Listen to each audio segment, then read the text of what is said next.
गांव में एक गरीब लकड़हारा रहता था।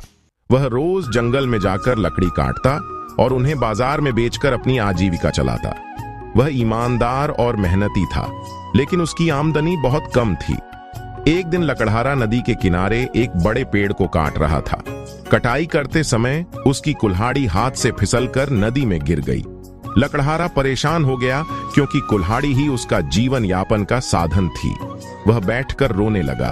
तभी नदी से जल की देवी प्रकट हुई और बोली, हे लकड़हारे, तुम क्यों रो रहे हो?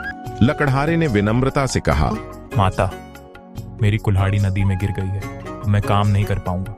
देवी को उसकी ईमानदारी देखकर दया आई। उन्होंने नदी में गोता लगाया और सोने की एक चमचमाती कुल्हाड़ी लेकर बाहर आईं। उन्होंने पूछा, क्या यह तुम्हारी कुल्हाड़ी है? नहीं माता, ये मेरी कुल्हाड़ी नहीं है। देवी ने फिर से गोता लगाया और चांदी की कुल्हाड़ी लेकर आईं। उन्होंने फिर पूछा, क्या यह तुम्हारी कुल्हाड़ी है? लकड़हारे ने तुरंत कहा, नहीं माता, यह मेरी कुल्हाड़ी नहीं है। तीसरी बार देवी ने लोहे की कुल्हाड़ी निकाली और पूछा, क्या यह तुम्हारी कुल्हाड़ी है? लकड़हारे ने खुशी से कहा, हाँ माता, यही मेरी कुल्हाड़ी है।